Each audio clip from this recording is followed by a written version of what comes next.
I'll go ahead and share my screen. Julie, is that coming through okay? It looks like it is. There's all the stuff around it. Oh, that looks better. Looks great. Coming through all right? Excellent. You're not seeing my messy desktop or anything? No. No, now we just see the slide deck. Okay, great. Um, so once again, just a little bit about the State Department of Education. So my role is to oversee the Bureau of Special Education. We have an awesome responsibility at the state, ensuring that students with disabilities across our state and even over state lines that are whose parents are residents of our state to ensure that they receive a free, appropriate public education. We also support districts, families, educators, and the community in understanding the special education process. So we work with our partners such as the RESC Alliance, the State Education Resource Center, CERC, and our Parent and Training Information Center called CPAC, to disseminate guidance, information, and resources to help people navigate the special education process. Our goal at the state also is we have a role of accountability. So, all of the systems that we have in place work to improve outcomes for students with disabilities. That's our goal. That's why we do what we do, to ensure that outcomes for our students are improve, and we exceed our own expectations because we know that our students can achieve so much. We have three distinct units in our bureau. For those of you that aren't familiar, we oversee the dispute resolution process, which oversees our formal complaints, mediations between school districts and parents, as well as our due process hearings. And the goal of that unit is to, again, proactively ensure that resources and information are shared with our educators, that they understand their responsibilities, and that parents and students understand their rights. We have a program improvement unit where on a yearly basis, we report a lot of data to the federal government, the Office of Special Education Programs. There are 18 indicators for our students that have IEPs that we report on an annual basis. And once again, our goal is to improve outcomes for students, both academically and social emotionally, as well as post-secondary education, employment, and independent living. And finally, we have a grants and communications unit, which oversees federal grants, state level stipends, any fiscal activities that the district engages in to support our students. And that unit also is responsible for our website and communications and guidance. So this process really that falls within across all of our departments, but primarily in that grants and communications unit.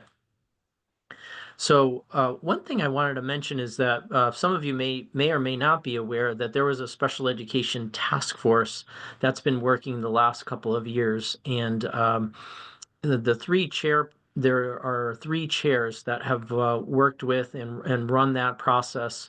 Andy Feinstein, who some of you may know, that is involved with SEEK, a prominent parent attorney in the state, was one of the chairs.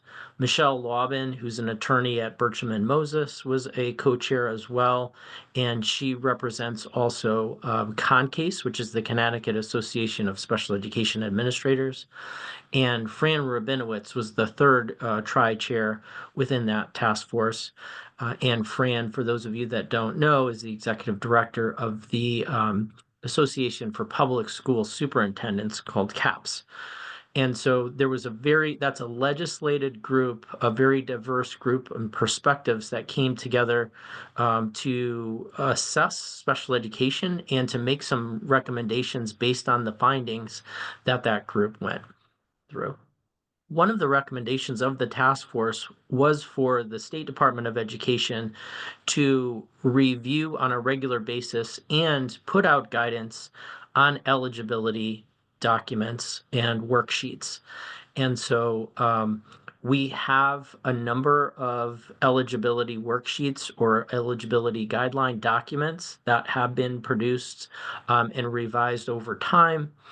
What the autism worksheet, which we're talking about today, is one of those documents that we are proactively updating and reviewing based on information that we received from parents, educators, as well as our own internal review. And so if that does turn into legislation and a requirement, we're just proactively kind of implementing that process of reviewing eligibility guidelines. And originally when that topic has been brought up, we've had some great discussions around it. Some states choose not to have individual primary disability category worksheets. The reason for that is that the IDA is very clear on eligibility and what the criteria are for eligibility. And they ask kind of three questions for planning and placement teams. Does the student have a disability? Does that disability adversely affect the student's ability to achieve and access their education? And then finally, does that student require specially designed instruction? So the worksheets, I'll use Massachusetts as an example. Massachusetts doesn't have individual primary disability category eligibility worksheets. They have a flow chart, if you will, that helps teams navigate through those questions. So what we do in Connecticut and what we've heard from our educators and parents alike is that these eligibility documents are a resource and a tool to help those teams work through that process so that it facilitates discussion and facilitates conversations and brings to light data informed decisions so that we're not inappropriately identifying a student as needing special education when they don't, or the team determining that a student's not eligible when in fact they really should be or may be. And so it's not an easy task when we're designing these eligibility worksheets, but the idea and the concept is that they'll be helpful to those teams that are making those important decisions for students. So we have a brief PowerPoint just to go over and talk about the process with you all. And so, as mentioned earlier, we engaged with our partners at the RESC Alliance and so appreciate their expertise in pulling together focus groups, reviewing information from other states, as far as there are other states that have eligibility. I mentioned Massachusetts, which doesn't, but there are several that do choose to make to have individual primary disability categories. So we look at those documents, we review them, we see, what the pros and cons are, the positive aspects of those documents, and Connecticutize it, if you will. We also had reached out to educators and parents to ask them some questions about the current autism worksheet and what they would like to see in a future revision or a revised document. So within the context of this PowerPoint, we do have a link to the current eligibility determination worksheet, so you can take a look at that if you're not familiar with it. Just a little bit about the review. So of the states with autism-specific guidelines, you can see we have direct links here to some of the other states that we reviewed and look at to help inform our process. If Right, I may Brian, just to interject, these slides will be available on our website for anybody who needs to follow. Thanks. You said Absolutely. exactly what I was going to say, John. Thanks, John. And like I said earlier, I have a tendency to be long-winded, so please, if you interject at any point in time. And we just want to make sure we have enough time to leave questions at the end. So Absolutely. there's lots. We'll speed it up here. So we were able to pull folks to and collect some data And I'm just going to turn it over to Ravit now to talk in a little bit more detail on some of the poll results, as well as the process that we undertook. Once we did that preliminary review of other states, we gathered information. We wanted to start with some, information in a place for people to respond to. And we had some questions that we wanted to ask folks, but you can see here some of the data that helped inform the process moving forward. Yeah, I won't add too much there so that we can get through the slides. But as Bryan said, we held two focus groups, and the first focus group was really focused on what do you like and what do you wish we could do better when we update the eligibility worksheet. And so these were some of the questions that we asked those focus group participants related to the original worksheet. And I can have you go ahead to the next one where we talk through. So generally, we found that people found that what they liked about worksheets, in terms of thinking more broadly, understanding that, as Bryan said, some states don't have worksheets and some do. Why do the participants in our focus groups like the eligibility worksheets that are available to them in Connecticut? So we got some information from them about that. And then I'll have you go ahead. We got some, so I'm someone who really likes to take a strength-based approach for every child and every educator. So we always want to know, well, what is working? What were the parts of it that felt like we don't want to throw everything out altogether. So we learned a little bit about what participants liked about the current worksheet so that we could use that as a jumping off point. And then we also, in the next slide, learned a little bit about what participants, both from our surveys and from our focus groups, wanted improved. So there was lots of information that was very helpful in terms of the new draft in understanding, improving the wording, making it even more family friendly, and ability to have conversations that everyone can be a part of and hear all the voices, get more information about guidance that can be more specific, more focused and comprehensive information around the evaluations and the alignment with IDEA and the new DSM, because it's been a while since the first worksheet and the DSM, which is the framework through which, from a medical perspective, autism is diagnosed, which is different than IDEA, but looking at those definitions nonetheless to guide next steps. And then the big theme from the original worksheet was, what can we do? How can we create a tool that's even more effective in supporting meaningful collaborative conversations within the PPT, so that we can make sure, as Bryan said, that we are appropriately identifying students with a disability and thinking about what their programming really should look like. I'll have you go ahead. So we also, as Bryan said, had an educator survey that had 133 responses, as well as a parent survey. And again, we looked at what did educators like about the current worksheet? What would they want changed? Overwhelmingly, there were there was a big range of people finding it not helpful all the way to very helpful. So we had to kind of dig around in what is and what isn't helpful. Again, take a strength-based approach. And then that led us to also ask those poll questions to families. You can see that 93% of respondents wanted more information on how to determine adverse impact. Many wanted more illustrative examples around characteristics of autism.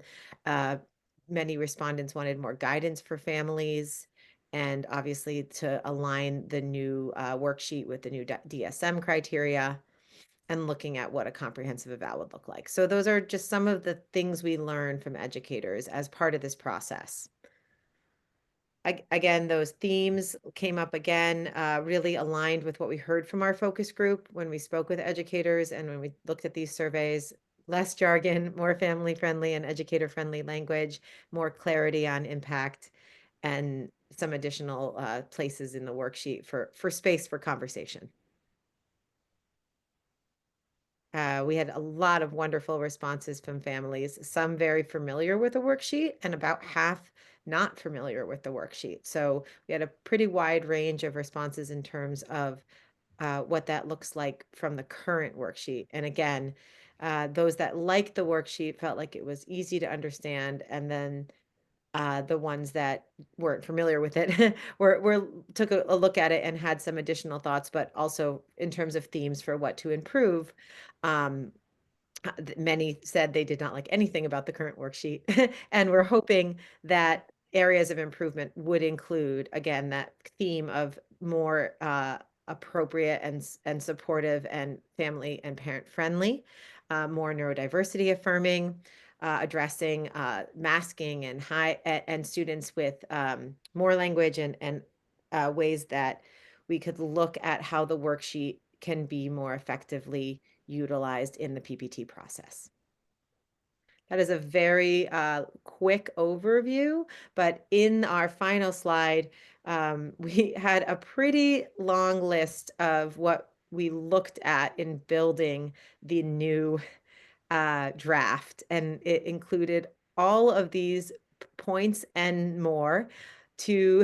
It was a little bit of a hefty lift to think about how can we make the new draft do all of these things, including a better breakdown of IDA regulation, better alignment with DSM, more accessible language, more guidance on rule outs, more information for families, translated into different languages, more structure, and so on and so forth. So we thought very, very carefully about every single one of these bullet points in the development of the new draft, which is in process and now with CSDE for internal review. Anything you wanted to add to that, Bryan?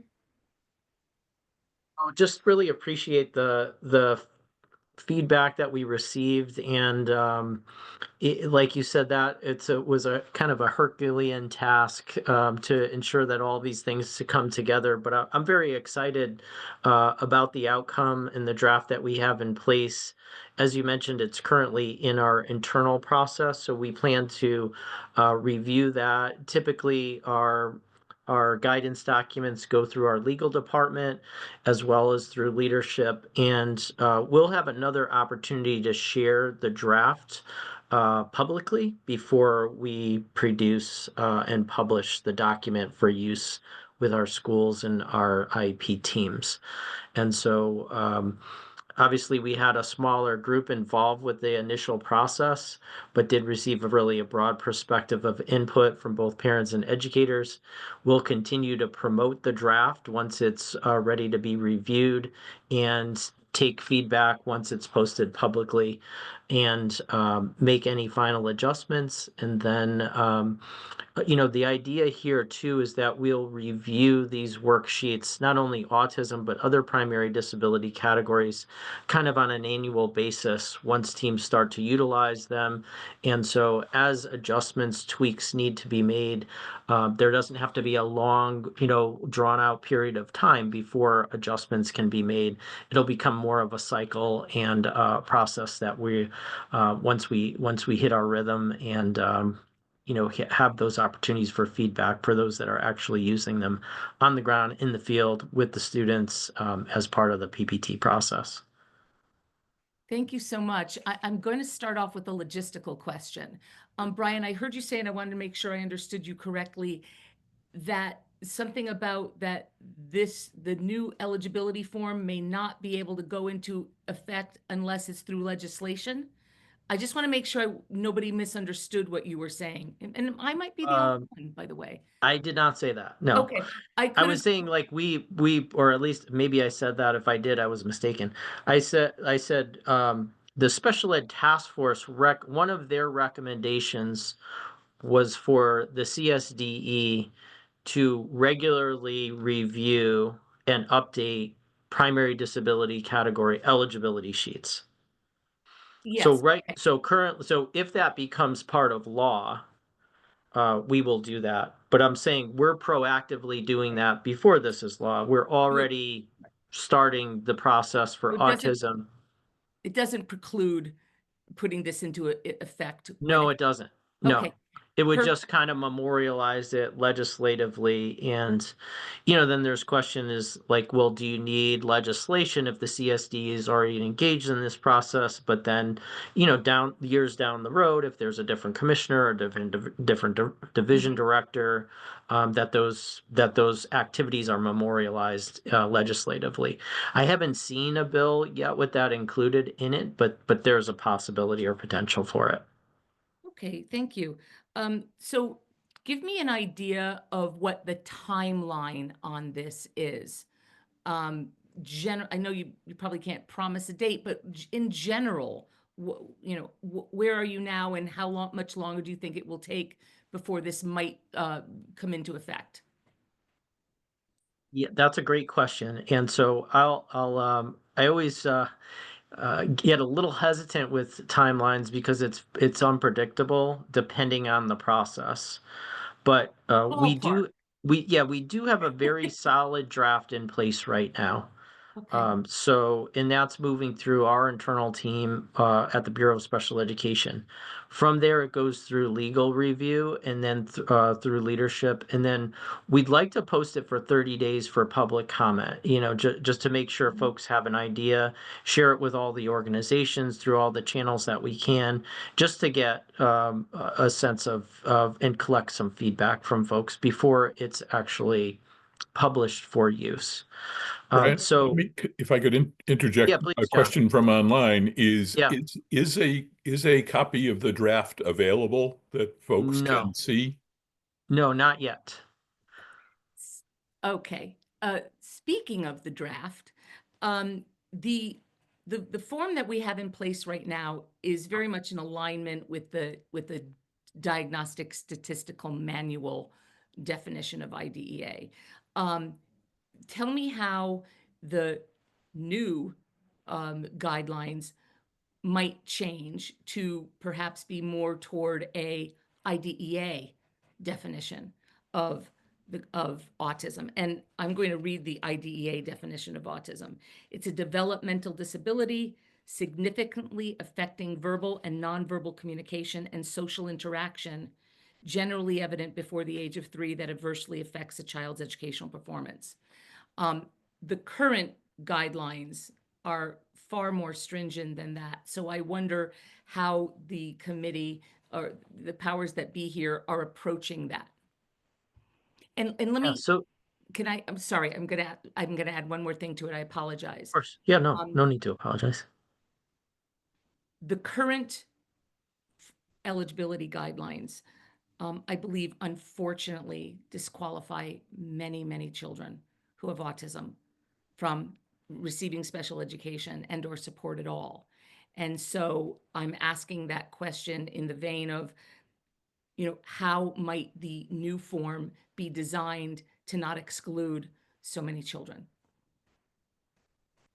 Yeah, so to answer your first question, Yeah. the goal, I think we talked a little bit about the goals of the worksheet, in that essentially the responsibility remains with the IEP, the PPT team, and they need to identify, does the student have a disability?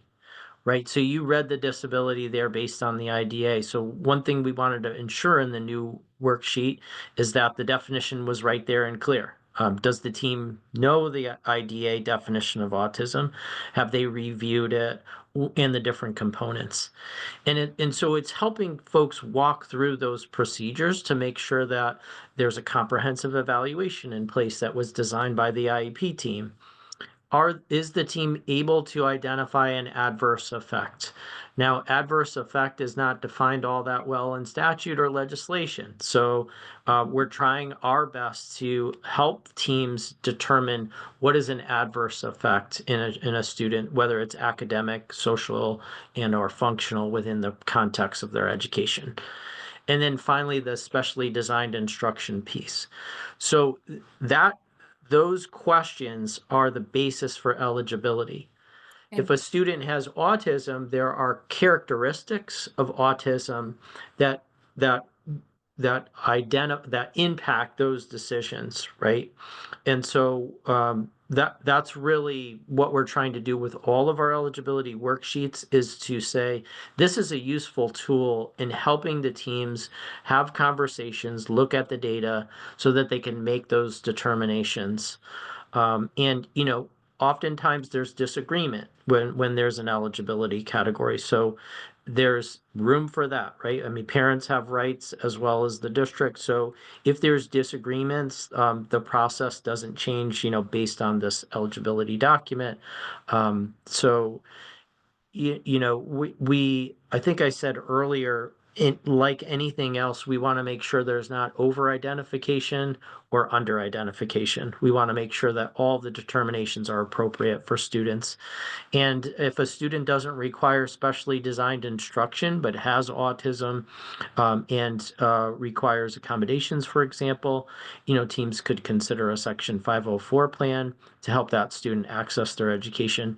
And some students with autism don't require an IEP or a Section 504 plan. And so it's a matter of those teams making those decisions. And our goal is to provide them with tools to help them come to that point. Thank you. To that point, what are the alternatives to when a child isn't eligible under autism? And if everybody could see me sort of looking around here, is because I printed out what I wanted to read and I can't find it.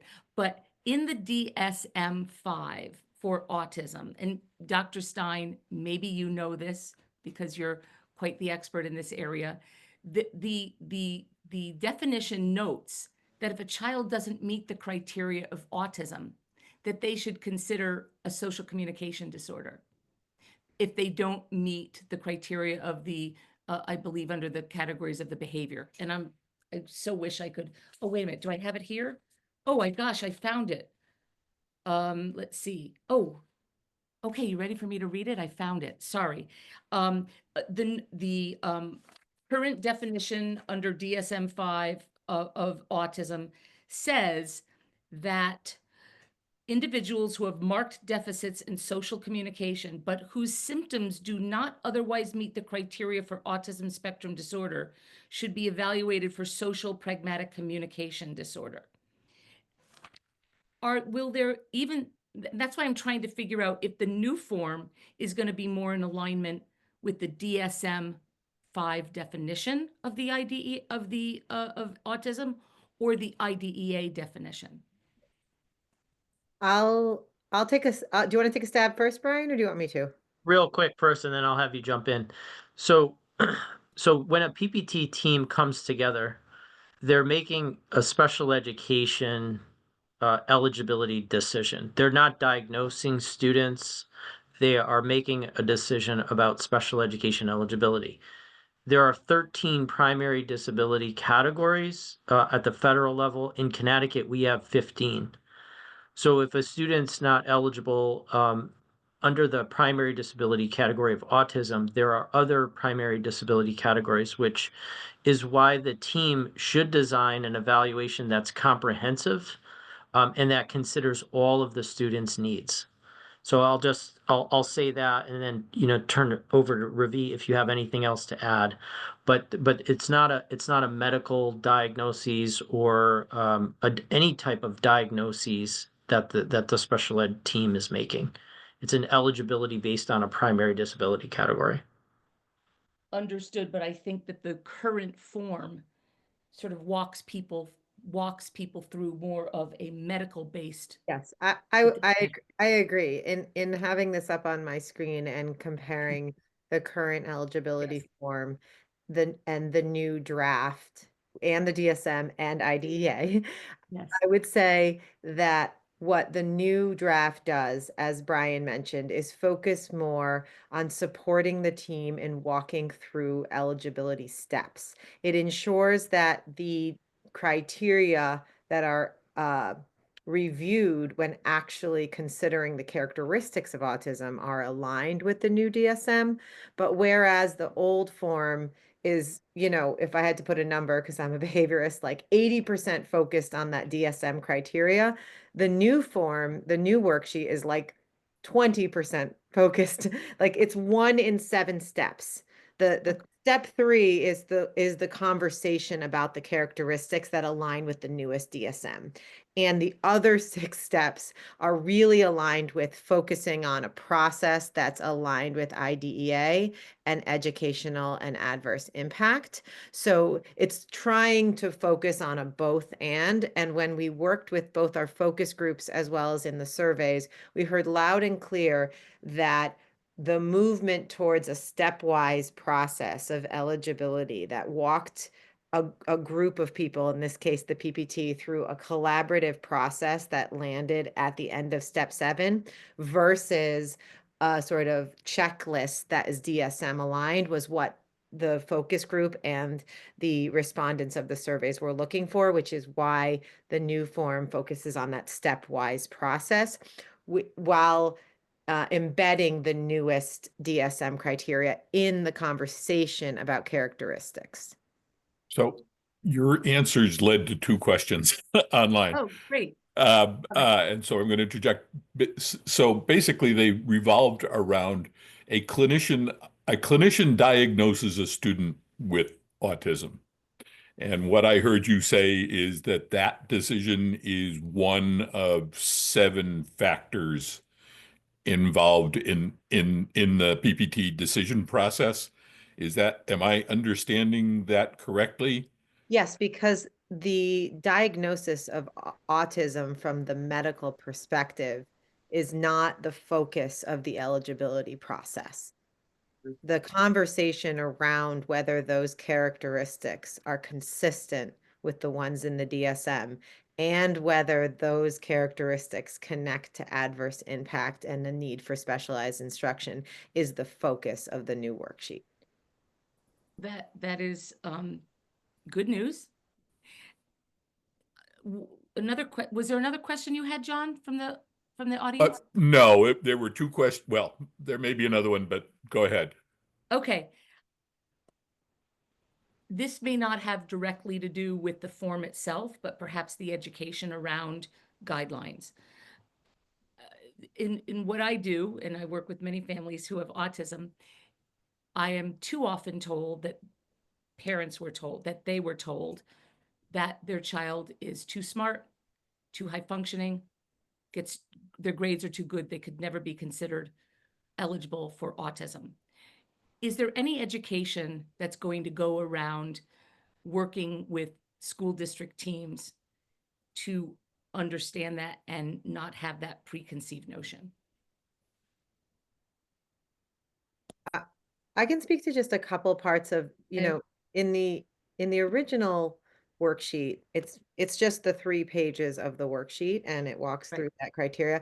In this new draft, there are the 7 steps that the team goes through, and then there's 15 pages of guidance and directions around the conversations around what each step means, related to adverse impact, related to what good evaluations look like. So the point that you're making around education around these steps is well made. To the best of our ability, we've tried to memorialize that in writing to guide teams in having the conversation through not just the steps, but actual like 2- and 3-page directions related to each step that can be part of like how to use the worksheet.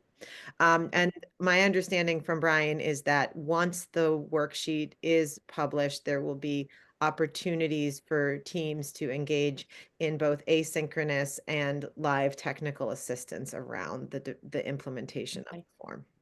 Great. I know sometimes the misconception is among some folks, I'm not saying everyone, but that the gateway to become eligible for special education is through their academic achievement and ignoring functional performance. And of course, we know the very definition of an IEP is to have a statement around academic achievement and functional performance. Is that going to also be part of that education? Not to just consider I think academic achievement. Yeah, if districts are only looking at academics, that's not appropriate. There should be a comprehensive look at the student, and adverse effect could be in the functional area and socially, emotionally for students as well. Mhm. It's not only grades. And so, the Office of Civil Rights has put out guidance and information on that, as well as IDEA. And so I think part of what Ravit was describing there is to help teams understand that this is not only looking at one part of one piece of a student's experience. Thanks. Thanks, Brian. Sort of piggybacking on that, part of having the guidance is also having parents being able to look at it at the same time that a team is looking at it. What will the guidance be, or the education around teams, to make sure that parents have the guidance to go over with them at the same time? If any, if that has that been considered? I think that's a best practice, Julie. Like there's nothing in the guidance document that we can do to ensure that that happens, but the idea of a worksheet is that the team is reviewing that worksheet together and not completing it and then bringing it or even not presenting it. So we have a few different ways that we try to convey that information comprehensively. We have a planning and placement team leadership institute where we train and facilitators of PPT meetings. And so, there are best practices that we share around that. And so that's the idea of the team, is that the team is involved in uh, completing those documents collaboratively, collectively. Another great example is our language and communication plan within an IEP. That it's the same type of concept, is that our expectation is that they're completed and together as a team, including the parent, including the student as appropriate. Thanks, Brian. Oh, Another Can I- thing oh, go ahead, John. No, I don't want to interrupt your question. I have another question from the field, but go ahead with yours. Okay. Another thing that I hear a lot from school teams is that CT SEDS requires them to use the current Autism Eligibility Guidelines form. And I wonder if the new form, the new guidelines, are going to be mandated, or how that will roll out as far as whether or not it's attached to the CT SEDS process. So the current autism worksheet is not in CT sets or required in CT sets. So that's false. Thank you for clearing that up. Yes. What we do have, though, is the multidisciplinary evaluation report for students with specific learning disability is actually built into the CT SEDS system. So teams can navigate that within the system when they're considering a specific learning disability or a specific learning disability / dyslexia for students. We also have in the system the math and reading and writing worksheets. So those are the reason why the MER for short, for the eligibility for speech for a specific learning disability is included, is because that form is designed to ensure that teams are meeting all of the legal requirements when they're making those decisions. So Julie, like some of the school districts have asked us to ensure that all of the primary disability categories are built into or available in CT SEDS. Others have said that it slows down the process. So there's kind of mixed reviews, if you will, on if it should be in the system or not in the system. Okay. But I think the sweet spot here, and I'm not saying that this is in place, but I think the sweet spot is in the system. There's a document repository that has important documents for planning and placement teams. We could upload these eligibility determination worksheets like the autism one to ensure that it's easily accessible in the system, and then could be shared with the team and with the family as appropriate. Is that what's happening now, and perhaps why teams many teams say that they are required to use the form by CT-SEDS. I'm not Perhaps. sure why they're saying that. It does not make, it might be a miscommunication or a misunderstanding. Okay, fair enough. So Oh, go let ahead, me John. let me interject another question from the field, Sure. which is, I know at the beginning, Bryan, you said that you're going to be reviewing these forms and guidelines on a semi-regular basis. The question is, are in this particular case, are you going to, for lack of a better word, beta test it? And say in 6 months, if you've gotten 50 screaming, "Oh my God, this is awful" responses, would you reopen the process at that point? So it's a great question, John, and something we definitely want to consider and receive feedback on. There was a question on, should we pilot the document and have folks, That's I was paraphrasing that question. like a beta, like a beta test. Let's test it out and see how teams navigate.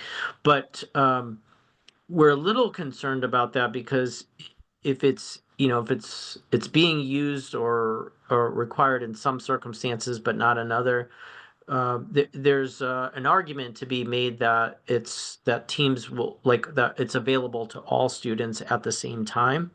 That doesn't mean that, like, I think in our draft process and when we're sharing drafts and receiving input, we're going to get hopefully that information that you're talking about, like that things that are very confusing or things that we need to tweak. But I would think the process at the end of the first year of implementation, we would be gathering this information and then making adjustments as needed. But I don't really, and I'm confident saying this now on on your program here in on this recording. I'm confident based on the expertise that we've had in designing this document and the input that we've had. I don't anticipate we need to pull this off the assembly line right away because it's causing mess. Uh, I don't know what the right word is. Ajita. Mass agita are problems. But Right. look, no form is perfect. We know that. Like that, so we don't want to put too much emphasis on one tool and say this is going to be the end all be all. That's why it should be in some type of a regular revision process. But I can tell you confidently that we're doing our due diligence to ensure that it's understandable, like all those things that Ravit went over in the presentation. Parents understand it, less jargon, more directed and geared towards those IDA questions. And we're excited about the new forms, but we also understand that the teams really. If it's not a useful tool for the team, then we've missed the mark, right? I mean, so that's the goal. Thanks, Bryan. Speaking of being excited about it, as I am, one of the things, I've got one of my two-tiered questions. The first question is, do you currently track how many children go through the process of being considered eligible under the autism guidelines and are not found eligible? Do we have data on students who have been we may not be able to pull data in that context, Julie, because teams don't have to let us know that they're considering autism versus OHI versus ID. We would know the referrals and we would know students who were not eligible. I'm trying to think of other ways that we may be able to get to the data that you're asking for. Well, I'll tell you why I'm asking. Yeah. In my experience, and it's one of the reasons that I'm so excited about this, because I do believe the current form is doing an injustice to many of our students who have autism. And I have personally been involved with too many students who I believe, and again, there are ways to appeal decisions, right? But where I believe the form has done an injustice where they should have been found eligible under autism. And so my question is there a vehicle? Will there be suggestions? Is there any discussion about going back and informing some parents who to have a second chance at going through the eligibility if in fact they were denied? Well, what I would say to that, Julie, is if a parent feels as though their child is eligible and the district said that they're not, they have due process rights. Of So course, there is a system in place to disagree with the district and to follow up on that. of course, I think Um, what's leading to my question is that I believe and it's my feeling, and I think that there are lots of, that the current form helps make decisions in many cases about kids who are higher on the spectrum, right? Who are intellectually very capable, right? Who get good grades, right? But their functional performance has been perhaps undermined. And I'm just wondering if there is there been any consideration given to doing a look back or informing parents that there is this new form and perhaps you could have a second chance at looking at the criteria or the guidelines, I should say. so let me answer your question this way. Okay. We will definitely inform folks that there's a new tool and a new resource. The eligibility criteria haven't changed, so there's no change in the eligibility. There's a new tool that helps teams kind of facilitate those decisions and those discussions. The Right. other thing I'll say is just really statewide is that, looking at the state, like our eligibility rates for autism continue to rise. So autism is actually the highest. Of all of the disability categories, autism has had the steepest and sharpest increase in eligibility determinations. So I'm not trying to counter your experiences that you and your families have had, but holistically as a state, there's been a 62.5% increase in autism eligibility over the last 10 years. And when you look from 2008 on, there's been over 150% increase in autism identification. Now, there are a lot of reasons and a variety of factors for that. Our prevalence rates as a state since 2008, they were hovering right around 11.5% or so. And currently we're at over 17%. And again, there's a variety of reasons and factors for that. But I can say with all confidence that these tools are designed to ensure that they're not restrictive or not too, that aren't too liberal, I guess, for lack of a better word, and over-identifying students that aren't. And, like I said earlier, there isn't a perfect tool necessarily, but I would advise parents that if they're not in agreement with the district, to make sure that the district understands that and that they do have, rights in those cases when there is a disagreement about an eligibility determination. But Of course. we can't go back and use the new form and go back 2 years, for an eligibility determination using a new worksheet. The worksheet is about moving forward, and having that tool in place for districts moving forward. And Bryan, just so you understand, the impetus for me asking that question Yeah. is too many times in my experience with families there is a discussion around, there is absolutely no wiggle room around using anything but this form to determine eligibility. And therefore, while I always inform parents of what their rights are to appeal a decision, it is the process that has led to, I believe, part of the process of the rigid view that they must use the form and not have a conversation outside of that form and ask the IDEA question: is this a child with a disability whose disability adversely impacts their educational performance? And so I'm glad to hear that the new form is going to be more guided toward that. We'll leave it at that.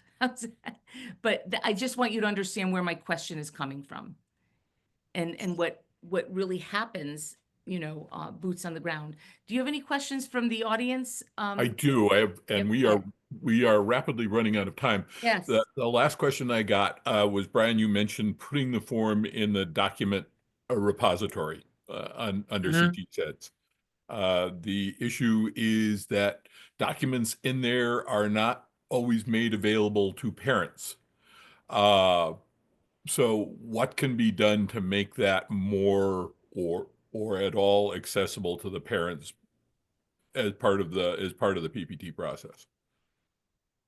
Yeah, so that's a great question. So what we have, a couple of things that I'll mention is that all of our eligibility documents and guidelines are listed on our website and accessible. And so that's another avenue for parents and families and teams. And I think this kind of goes back to Julie's question too, as far as like, parents being a part of completing the form. So the parent may not have access to a document repository, but the idea is that document's then downloaded and shared with the team and completed.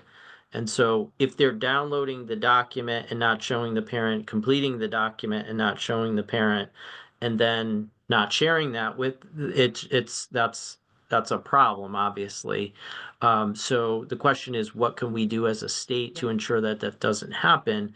And that would be, performing, making sure that districts are collaborative, transparent in their decision making, helping parents understand the eligibility process, and working together to make those important decisions on behalf of the student. It sounds like, simply said, though, the documents will also be available on the CSDE website so that Yeah. all families could access them that way. Absolutely. Great. So two last questions, and then we're rapidly running out of time.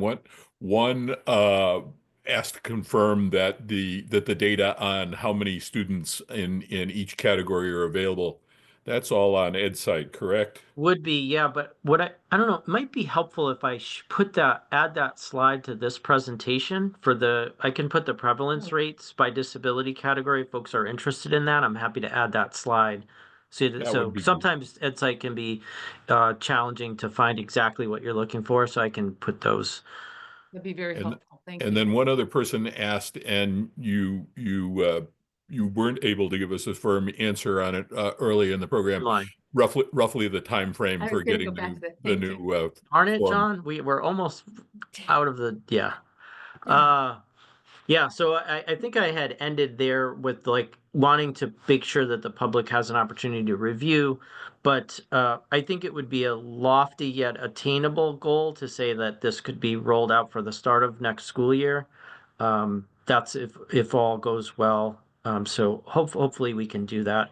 With things of this nature, it's hard to roll out kind of midstream and have the start the year where the folks are using tools in one manner and then shifting midstream, if you will. And so we're going to work real hard to try to roll this out before the start of the next school year. Perfect. That would be lovely. And we have a tradition at Seek Speaks that we like to close out our program, giving each of our speakers the opportunity to offer an optimistic thought, something that makes you hopeful about the information that you presented.